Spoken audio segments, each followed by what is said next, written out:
Boa noite a todos. Vamos nos asserenando. Lembrando que às quartas-feiras, às 2h, a gente tem agora uma palestra sobre o Evangelho com a Cláudia, todas as quartas-feiras, às 2h. Tá bem? Então vamos fazer a nossa prece,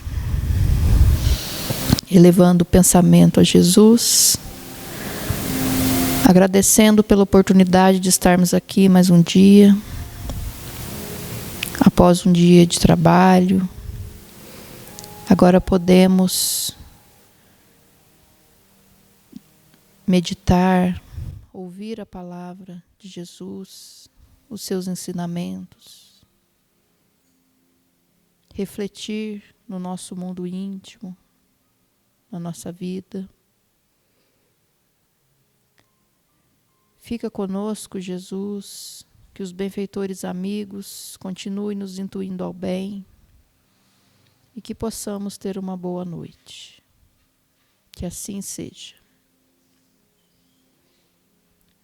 A nossa palestra de hoje é com a Giovana e ela vai falar um pouquinho de Eurípides Barçanufo, que é o mentor da nossa casa.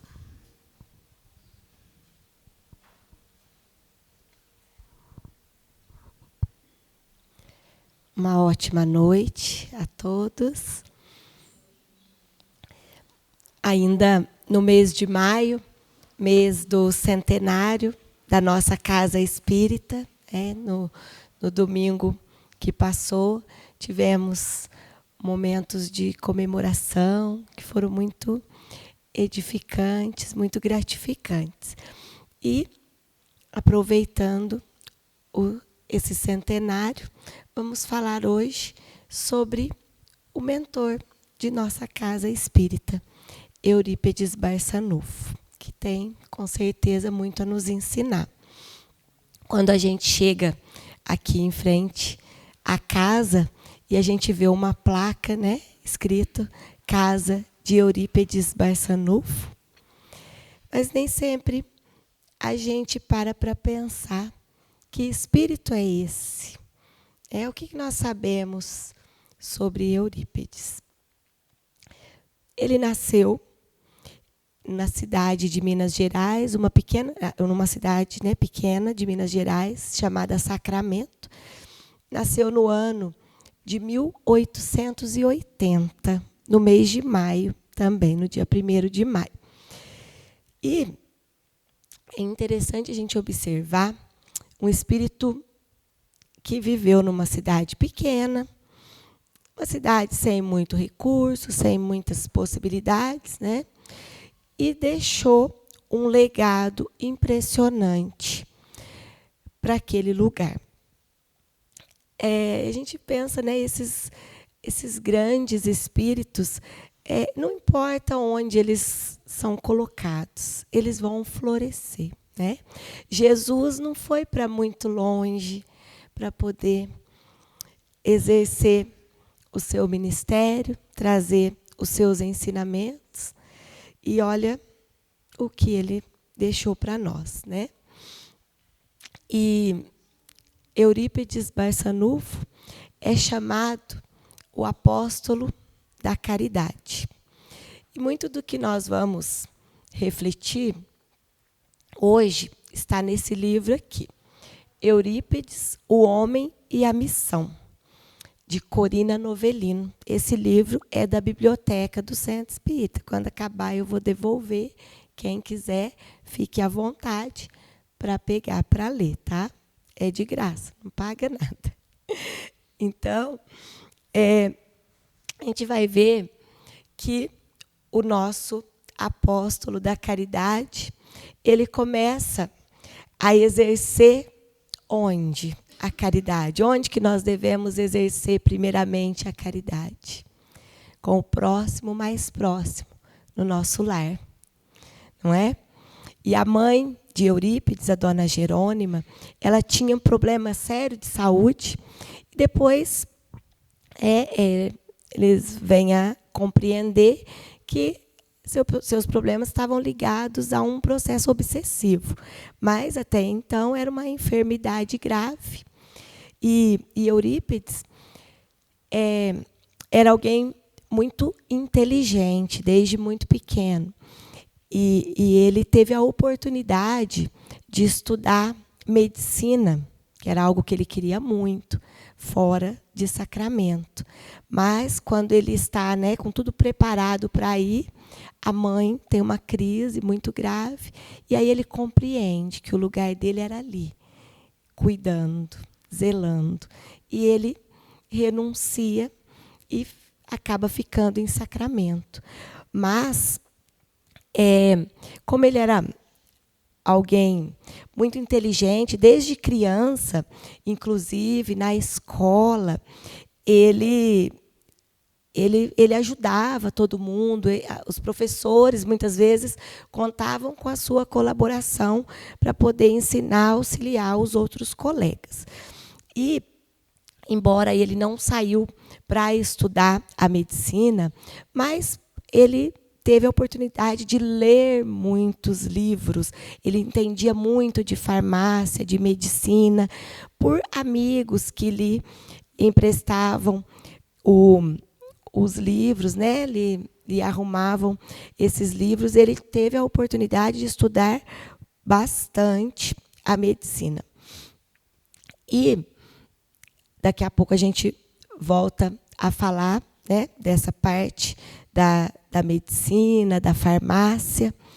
Mas ele também, né, além de alguém muito inteligente, muito estudioso, ele foi um grande educador, um professor que trouxe métodos educativos revolucionários para a época.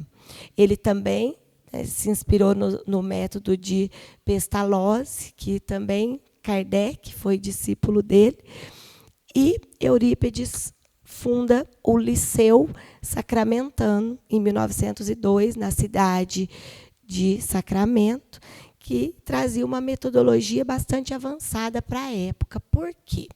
Porque a pedagogia, até então, ela ensinava conteúdos, né?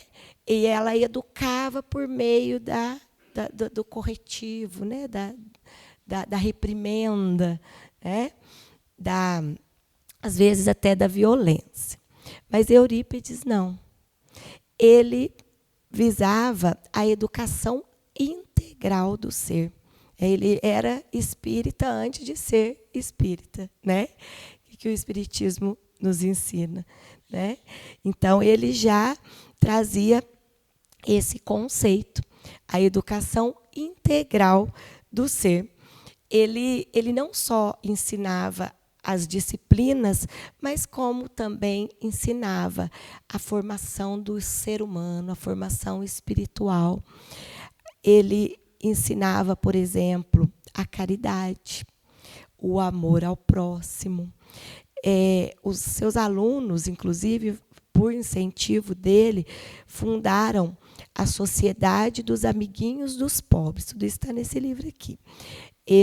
Essa sociedade, ela promovia leilões semanais com prendas que eram doadas, e eles destinavam essa assistência para os gêneros alimentícios, para agasalhos, enterro de indigentes, para ajudar as pessoas mais carentes.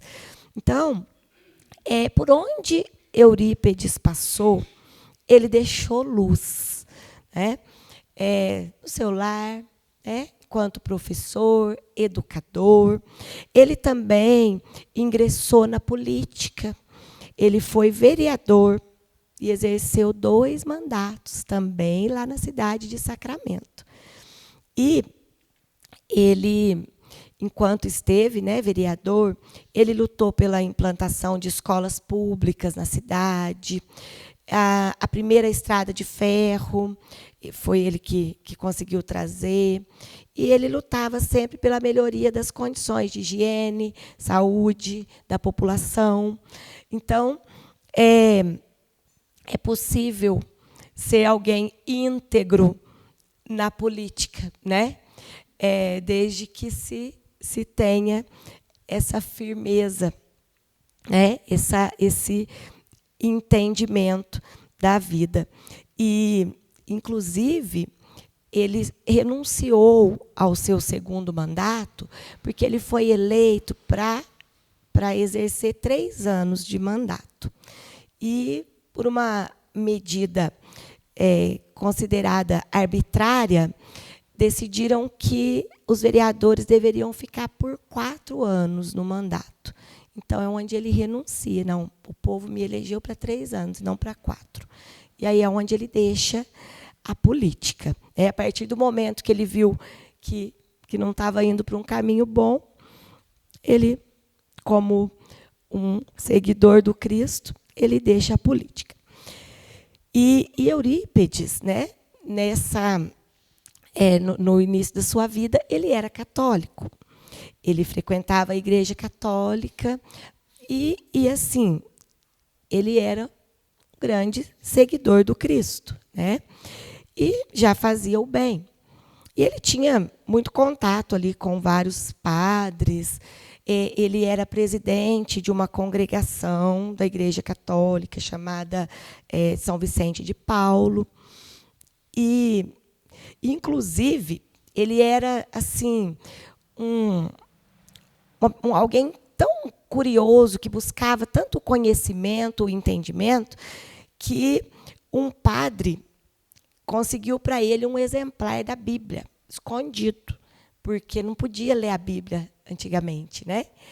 Era um conhecimento restrito. E conseguiu para ele esse exemplar da Bíblia. E ele se encantou pelo Novo Testamento. Então, a gente vê que um espírito como Eurípides Barçanufo, é claro que não é nessa vida que ele adquiriu toda essa luminosidade, né? A gente vai ver no livro A Grande Espera, de Corina Novellino, só que Eurípides mesmo, como espírito, né, depois de desencarnado, ele ditou para a médium Corina Novellino esse livro, A Grande Espera, onde ele fala das suas encarnações anteriores. Ele viveu na época de Jesus. Eu não vou entrar em detalhes, para a gente não estender muito. Mas esse livro, embora a gente não tenha ele aqui na biblioteca, mas a gente acha facinho na internet. Chama-se A Grande Espera. Ali fala das suas encarnações anteriores, como Marcos, na época de Jesus, como o escravo Rufo, que ele, em várias encarnações, ele foi alguém que seguiu Jesus, assim, doando a sua vida pelo Evangelho, pela causa do Cristo. Então, a gente vê que ele é um espírito que ele já trouxe essa luminosidade para a sua encarnação, né, para a sua última encarnação. E enquanto católico, né, ele lendo essa Bíblia aí que ele conseguiu, ele sempre tinha assim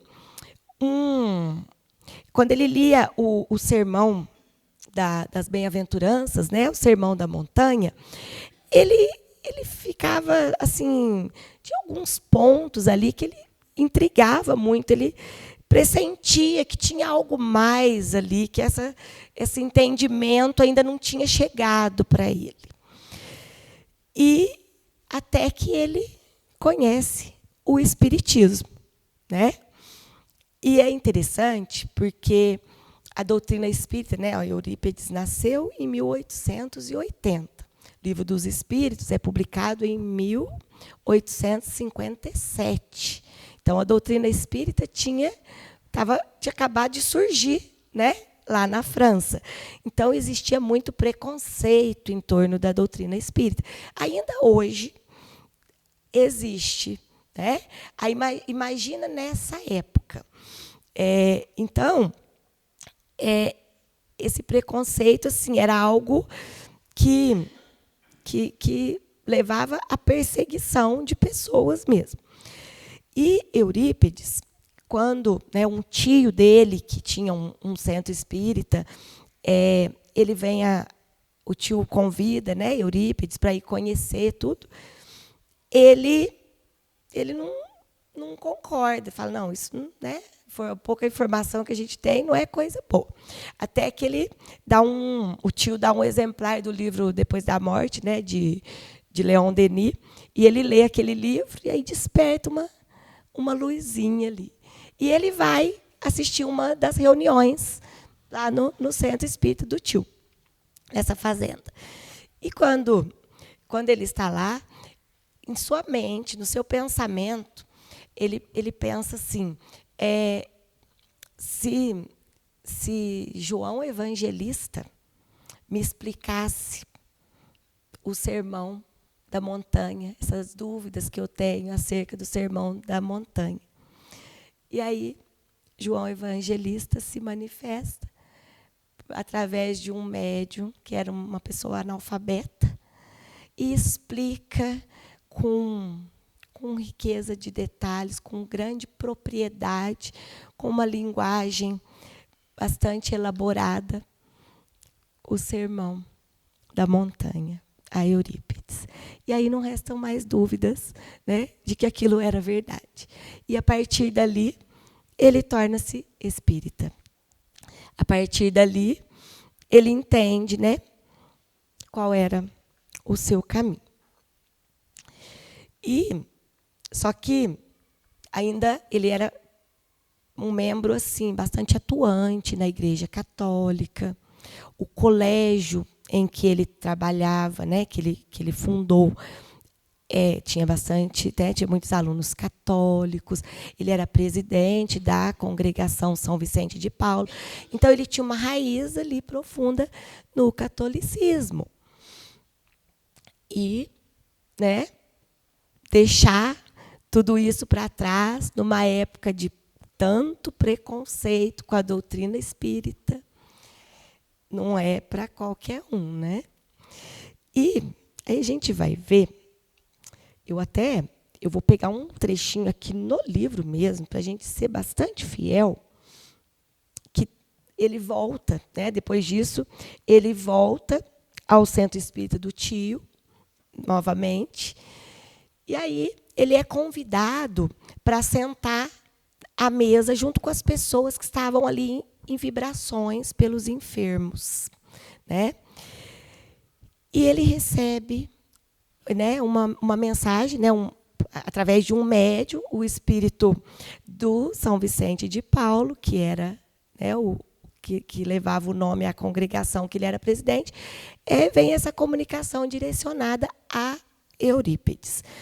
E o Vicente de Paulo diz para ele assim: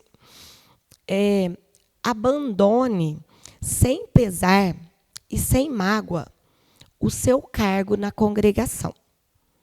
Convido a criar outra instituição, cuja base será o Cristo e cujo diretor espiritual serei eu e você, o comandante material.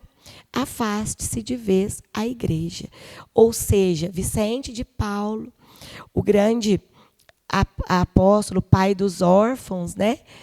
Ele seria o guia espiritual de Eurípides na tarefa que ele tinha a realizar.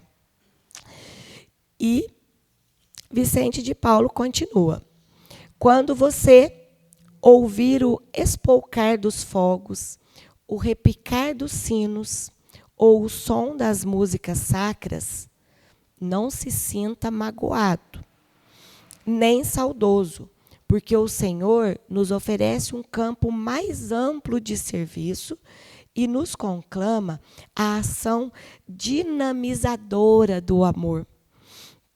Meu filho, as portas de sacramento vão fechar-se para você, porque aí as perseguições começam, né?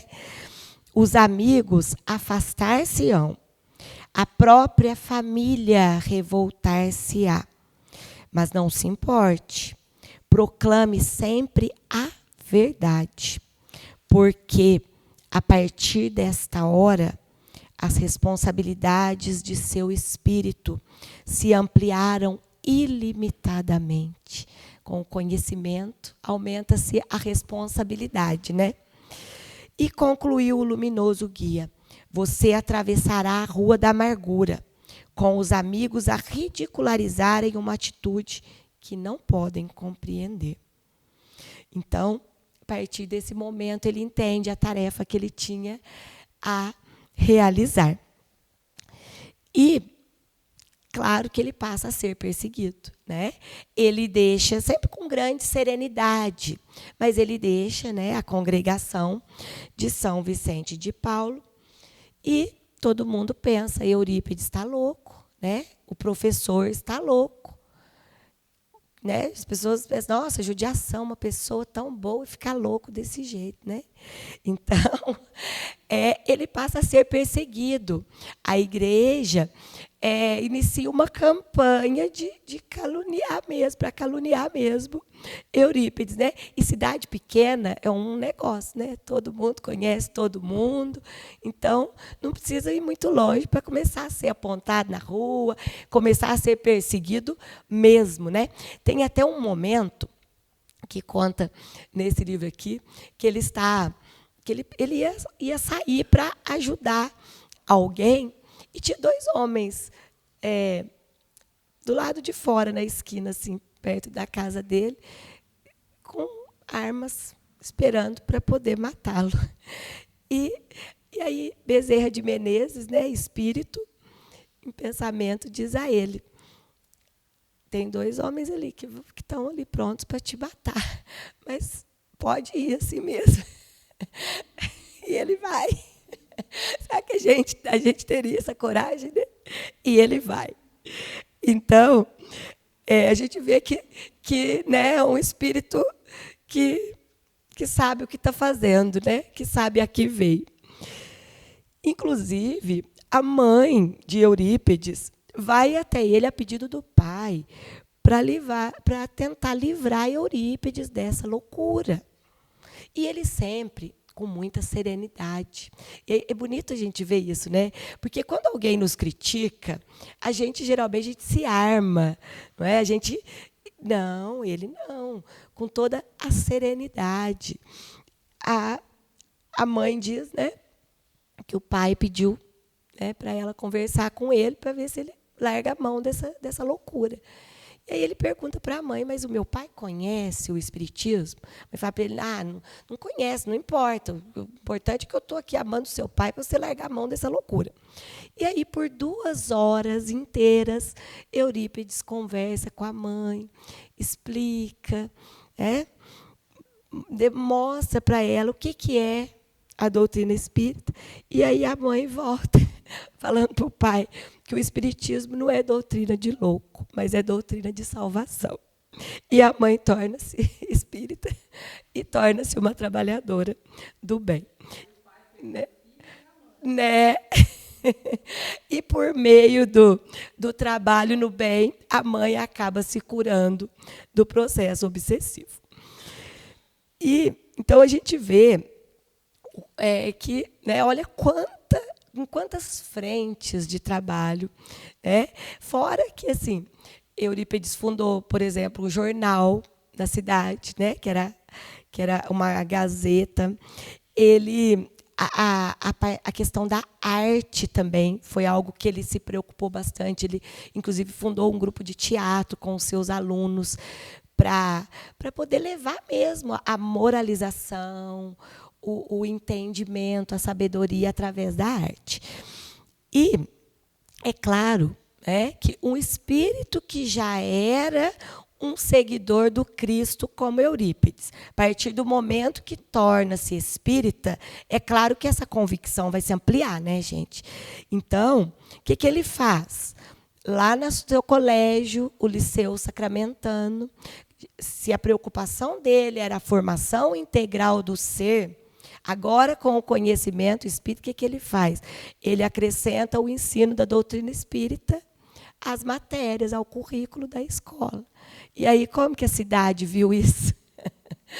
Né? Imagina.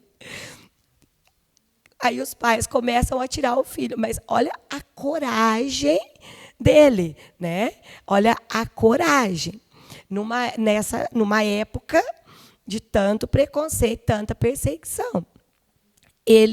Os pais começam a tirar os seus filhos da escola.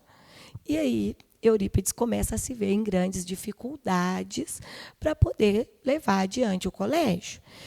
E porque a gente vê o seguinte, esses grandes espíritos, eles têm grandes missões para realizar e eles enfrentam também desafios enormes.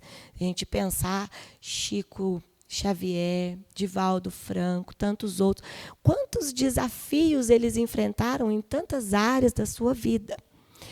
Eles recebem o amparo como nós recebemos também. Mas são seres humanos, né?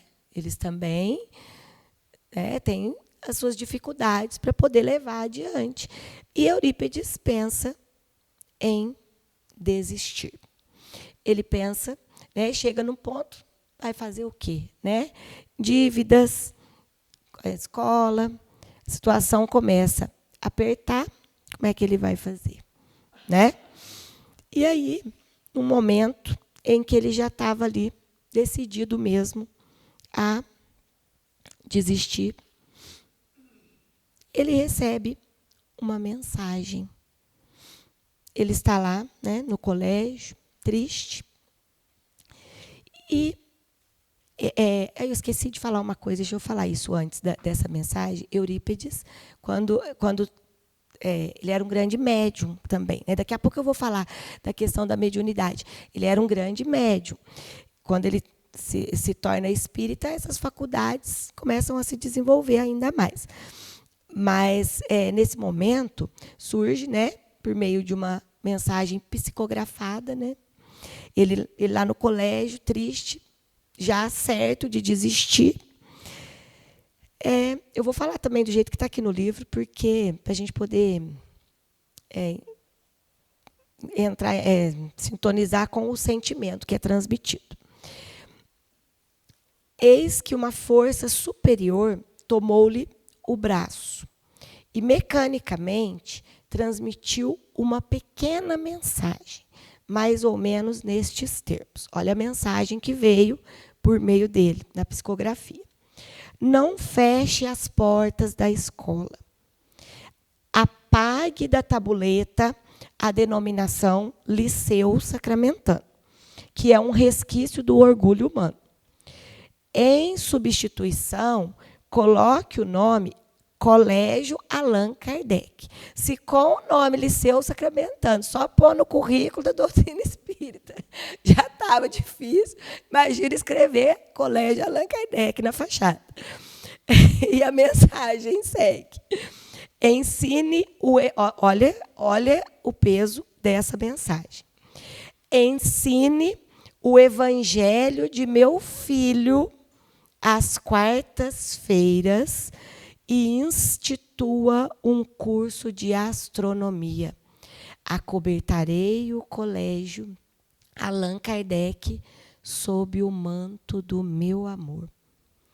A linguagem sublime da Santíssima derramou-se em todo o conteúdo da mensagem, onde apõe ela o selo de sua identidade através das vibrações do seu amor. No final, firmou o documento precioso: Maria, serva do Senhor. E Eurípides seguiu à risca as instruções espirituais de Maria Santíssima. Então, olha o amparo que nós recebemos, Então, a partir desse momento, ele segue essas instruções. As dificuldades não acabaram. Ele continuou na luta. Ele retomou, a escola fez exatamente o que ela pede na mensagem. Inicialmente, ele ministrava as aulas na casa dele, porque ele não tinha condições mais de ter um lugar próprio. Então, ele ministrava as aulas na casa dele. Ele ministrava todas as disciplinas, porque nenhum professor queria trabalhar numa escola espírita. Então, olha que o amparo vem, mas ele não nos exime daquilo que precisamos enfrentar, Então, ele ainda continuou passando pelas dificuldades. Então, precisou ali ainda da paciência, da resignação. Mas, aos poucos, foram surgindo os colaboradores, os professores, os novos alunos foram chegando, né? Mas, olha como que aquele que segue o Cristo, né, com a firmeza. Quer dizer, ele sabia que ele ia perder os alunos, ele estava perdendo os alunos, mas ele manteve-se convicto. Eu não vou retirar o ensino da doutrina espírita do currículo, né? Passou pela prova, passou pela dificuldade, mas com a paciência, a resignação e a firmeza naquilo que ele sabia que tinha que realizar, tudo foi se restabelecendo. E o Colégio Allan Kardec existe até hoje, gente, lá em Sacramento. E ele segue, mudou a sede, né? Mas ele segue com o ensino, buscando a formação integral do ser humano. E ele continua sendo essa referência em educação. Então, olha o legado que Eurípides deixou, né? E, voltando a falar da mediunidade, né? Como eu disse, Eurípides era também um grande médium. Então, olha quanta coisa que ele realizou. E isso, gente, que eu estou resumindo, porque a gente não tem tempo de falar tudo. Leiam o livro. Mas ele era um grande médium. Inclusive, esse livro fala assim, né? Que eu vou ler também, que é curtinho, para a gente poder entender bem. Está fora de dúvidas que Eurípides desenvolveu um dos mais luminosos mandatos mediúnicos que o mundo já conheceu. No desenrolar de sua tarefa apostolar, topamos com variadas formas de mediunidade classificadas por Allan Kardec, e sempre oportunamente dinamizadas no serviço do bem. Ele não só foi um médium com grandes faculdades, grandes possibilidades, como direcionou tudo isso para o bem. Porque o que a gente vê? Olha quantas frentes de trabalho, né? Muita inteligência, muito entendimento, muita firmeza nas suas convicções. Está cheio de gente inteligente por aí. Está cheio de gente inteligente no poder. Está cheio de gente inteligente em todos os setores da sociedade. Mas a questão é, estamos direcionando para onde? Não é? A partir do momento que a gente direciona para o bem, olha quanta luz que se pode produzir. E só pensando na questão da mediunidade, né? Eurípides tinha muitas possibilidades mediúnicas, como eu disse. E tem uma história bastante conhecida, que ele tem uma mediunidade que é rara, tinha, né? A bicorporeidade. Que você pode estar em 2 lugares ao mesmo tempo. Seu corpo está aqui, seu espírito... Não é o desdobramento, igual quando você está dormindo, que o espírito se desdobra do corpo, né? O espírito se desdobrava, mas ele aparecia em outro lugar como, assim, tangível, como se fosse fisicamente. Você podia sentir, ver, como se a pessoa estivesse ali. Como estar em 2 lugares ao mesmo tempo. E, inclusive, ele fazia isso, gente, para auxiliar o próximo. Sempre no auxílio ao próximo, sempre em favor da caridade. Porque aqui é uma época o quê? Uma cidade pequena, no interior, né? Final do século XIX. Como será que era a saúde num lugar desse? Como é que se cuidava das doenças? Então, era muito carente de tudo, né? As misérias sociais, a questão da fome, das dificuldades, acesso à saúde, né? Questões básicas de saúde, não se tinha tanto acesso. Então, ele contribuiu muito nesse sentido. E aí tem um exemplo, né, essa questão da bicorporeidade, que às vezes, durante a aula mesmo, ele estava ali dando aula, os alunos já sabiam, então os alunos sabiam que naquele momento ele precisava ficar quietinho, os alunos ficavam ali fazendo suas atividades em silêncio. E Eurípides se desdobrava, né, e ia até os lugares para auxiliar as pessoas. E, num determinado momento, ele, num desses dias, né, ele vai até uma fazenda, lugar distante, né, médico, difícil chegar, e uma mulher estava tendo um parto difícil, muito difícil. E Eurípides chega, realiza o parto, ajuda, né, sob a inspiração de Bezerra de Menezes, e, inclusive, né, como eu falei, ele tinha muito conhecimento da medicina, já que ele lia muitos livros. E ele auxilia naquele parto, socorre, a mãe está fora de perigo, a criança, a mãe muito grata, porque é como se ele estivesse ali fisicamente. Terminou, ele retorna ao corpo. Quando ele retorna ao corpo, ele pressente, né, ele percebe o quê? O pai da criança, né, no desespero, já tinha saído. Enquanto Eurípides foi lá e fez o parto, o pai já tinha saído a cavalo correndo procurar ajuda. E o pai chega na escola para pedir ajuda de Eurípides. Só que ele já tinha ido lá para poder fazer o parto. E o pai chega, né, e Eurípides fala para os alunos: tem um senhor que está chegando a cavalo e está meio agitado. A hora que ele chegar, vocês vão se levantar, cumprimentar com educação. E assim acontece. E o homem chega, né, desesperado, querendo levar Eurípides para fazer o parto. Eurípides fala: não, pode ficar tranquila, ela já está bem, já fiz o parto. Como que você fez o parto se eu estava lá agora há pouco, você não esteve lá? Não, pode ficar tranquilo. E aí o homem insiste tanto que Eurípides acaba indo com ele lá de volta lá na fazenda onde estava a mulher. E chega lá, a mulher fala: nossa, seu Eurípides, por que o senhor voltou? Né? Já agradeci, está tudo bem, deu tudo certo. E o homem fica sem entender. Então, a gente percebe que era sempre a serviço do bem, do amor ao próximo.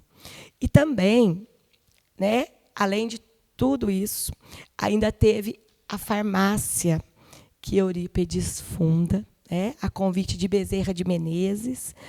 Ele inicia uma farmácia onde ele manipulava os medicamentos, sempre gratuitamente, com auxílio de Bezerra de Menezes. E foi um trabalho que envolveu toda a sua família. Né? Foi no momento que ele retorna para casa, né, depois que a família tinha entendido, porque como que tem uma frase que fala, né? As palavras convencem, mas os exemplos arrastam. Então, através da vida de Eurípides, a família pôde perceber: opa, a doutrina espírita não é coisa de louco, louco não faz isso que ele está fazendo. Né? Então, a família passa a entender, e ele, quando retorna para sua casa, né, por inspiração de Bezerra de Menezes, ele inicia esse trabalho na farmácia, já que ele tinha também esses conhecimentos pelos livros que lia, e ele começa a preparar os remédios, a curar as pessoas sempre com o auxílio de Bezerra de Menezes. Inclusive, pessoas de outras cidades mandavam cartas e ele enviava os medicamentos para essas pessoas. E por conta disso, e desses trabalhos que ele fazia, né, de auxiliar na questão das doenças, ele foi acusado, inclusive, de exercício ilegal da medicina. Ele foi muito perseguido. Os jornais, né, começaram a caluniá-lo. Inclusive, os próprios alunos de Eurípides escrevem colunas no jornal defendendo Eurípides. E é interessante porque, olha que quanta coisa que ele fazia ao mesmo tempo, e a gente vê, né, como que dava conta. Mas aí a disciplina, né? A disciplina, o espírito evoluído, ele, né, desenvolve a disciplina. Aqui no livro tem uma programação da rotina dele, da farmácia, que fala assim: as atividades diárias, das 4 da manhã às 7 da manhã, era o momento do receituário de fora, as pessoas que mandavam os medicamentos de fora, de Sacramento. Depois, das 8 às 10 da manhã, era o momento da manipulação e o despacho dos medicamentos de fora. Depois, das 10h30 às 3 da tarde, as atividades educacionais no colégio, dava aula. Olha que rotina. Depois, das 3h30 às 5h30, era o receituário local e a manipulação dos remédios das pessoas da cidade de Sacramento. Depois, das 7 às 9 da noite, eram as tarefas no Grupo Espírita Esperança e Caridade, junto a enfermos e obsidiados.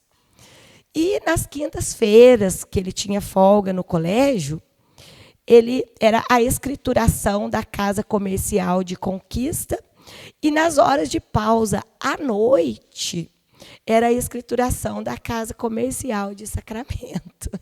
Então, era uma rotina bastante intensa de trabalho e sempre dedicado ao bem, né? E Eurípides tem um momento que é muito marcante, né, que eu deixei para falar, mas ainda tem mais coisa para falar, que eu deixei para falar agora, que é um sonho, entre aspas, que ele tem com Jesus. Então, olha a sintonia desse espírito, gente. Também vou falar conforme está aqui no livro, porque vale a pena a gente seguir, né?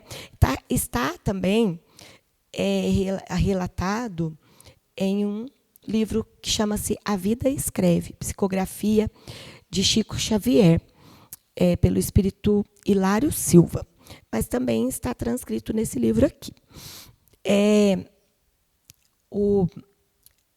Ela descreve o seguinte, que Eurípides, né, começou a se observar fora do corpo físico em um admirável desdobramento. E ele se viu volitando, né, meio inquieto, como que arrastado pela vontade de alguém num torvelinho de amor. E ele subia sempre. E ele queria parar e descer, voltar para o veículo carnal, mas ele não conseguia. Tinha braços intangíveis que lhe tutelavam essa sublime excursão. Ele respirava um outro ambiente. E, assim, cada vez mais leve, ele foi viajando à maneira de um pássaro teleguiado, até que ele se depara com uma formosa paisagem. E, de longe, ele vê um homem meditando envolvido por uma doce luz. E ele vai se aproximando, como que magnetizado, até que ele para, trêmulo, e alguma coisa dentro dele diz que ele não devia avançar mais. De repente, ele se reconhece na presença de Jesus. E ele baixou a cabeça, ficou em silêncio, incapaz de seguir adiante. Como será que a gente agiria se a gente se visse na presença de Jesus, né? E ele se recordou das lições do cristianismo, dos templos do mundo, das homenagens prestadas ao Senhor na literatura e nas artes, e da mensagem dele a ecoar entre os homens no curso de quase 20 séculos. E ofuscado pela grandeza do momento, Eurípides começa a chorar. Quando ele adquiriu coragem, ele ergue os seus olhos e ele vê que Jesus também chorava. E, trespassado de súbito sofrimento, por ver-lhe o pranto, desejou fazer alguma coisa para reconfortar o amigo sublime. Afagar-lhe as mãos ou estirar-se à maneira de um cão leal aos seus pés. Mas ele estava como que se estivesse chumbado ao solo. E ele se recordou dos momentos do Cristo, dos tormentos do Cristo a se perpetrarem nas criaturas que até hoje lhe atiram incompreensão e sarcasmo. Então, ele perguntou: Senhor, por que choras? E Jesus não respondeu. Mas ele queria certificar-se de que era ouvido. Então, ele disse novamente: choras pelos descrentes do mundo? Ele pergunta para Jesus. E, em levado, o missionário de Sacramento notou que o Cristo lhe correspondia agora ao olhar. E, após um instante de atenção, respondeu em voz dulcíssima: não, meu filho, não sofro pelos descrentes aos quais devemos amor. Choro por todos os que conhecem o Evangelho, mas não o praticam. E Eurípides não saberia descrever o que se passou então. E depois dessa resposta, ele retorna ao corpo de carne. E desde aquele dia, sem comunicar a ninguém a divina revelação que lhe vibrava na consciência, entregou-se aos necessitados e aos doentes, sem repouso sequer de um dia, servindo até a sua morte. Então, a vida de Eurípides foi servir. E servindo até a morte mesmo. Por quê? Aos 38 anos, porque a gente vê um espírito que fez tanta coisa, você fala, deve ter vivido pelo menos uns 100 anos, né? 38 anos só. Fez tudo isso, gente. E numa pandemia de gripe espanhola, ali ao pé dos doentes, socorrendo, amparando, atendendo, acolhendo, ele acaba sendo infectado, né, pela gripe e acaba desencarnando aos 38 anos, depois de um trabalho como esse. E Eurípides segue no plano espiritual, trabalhando até hoje, como era de se esperar. No livro Tormentos da Obsessão, psicografia de Divaldo Franco, pelo espírito Manuel Filomeno de Miranda, ele conta sobre um hospital que tem por objetivo socorrer, atender aqueles que conheceram os ensinamentos de Jesus, mas que faliram. Aqueles que conheceram os ensinamentos da doutrina espírita, que tiveram a oportunidade do trabalho na mediunidade, que tiveram a oportunidade do trabalho no bem, mas que acabaram se desviando, são aqueles que são acolhidos lá no sanatório Esperança. E esse sanatório, ele foi criado por Eurípides Barçanufo. Por meio, né, ele se sensibilizou pelo sofrimento, né, porque imagina você conhecer os ensinamentos, não praticar, e você chega do outro lado, puxa vida, era verdade. O que eu fiz com a minha encarnação? Imagina a dor. Então, vendo a dor desses espíritos, ele cria o Sanatório Esperança, né? Ele pede aos mensageiros do mais alto que levem o seu anseio até Jesus. E lhe é permitido, né, com a ajuda de outros colaboradores no plano espiritual, a acolher esses espíritos, auxiliá-los, tratá-los e ajudar e a planejar, né, a sua nova reencarnação, para que eles possam se restabelecer, para que eles possam ter uma nova oportunidade para poder se recuperar. Então, a gente vai ver que um espírito como esse, né? Quando nós estamos amparados, né? Nós temos Jesus e também temos a oportunidade de conhecer exemplos de tantos missionários, entre eles Eurípides. E a gente vê, porque assim, Jesus é o nosso modelo e guia, nós sabemos.